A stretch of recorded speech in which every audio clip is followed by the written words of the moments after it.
Hey people, welcome to Weirdly Real. Ever wondered if a laser can actually reach the moon? Well, today we're diving into that mind-blowing fact, and trust me, the answer might surprise you.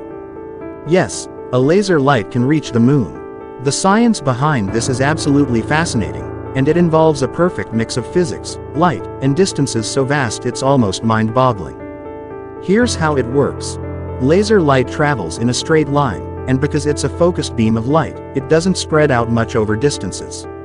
When you point a laser at the moon, it can indeed travel the 238,855 miles, 384,400 kilometers, between Earth and the moon, hitting its surface, if you're using a laser powerful enough to remain focused over such a distance.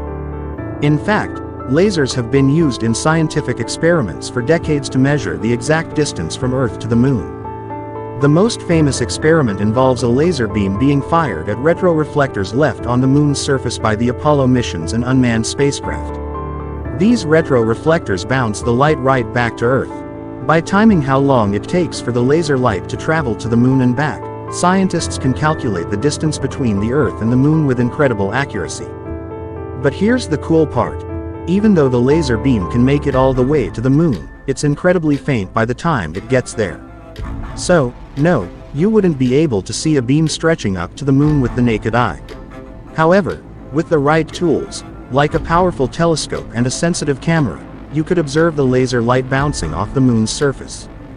To sum it up, yes, laser light can travel to the moon, thanks to the properties of light and lasers, and scientists use this technology to measure distances to the moon in a precise and awesome way. If you like the video, please like, subscribe, and drop a comment if you want more crazy facts. See ya next time.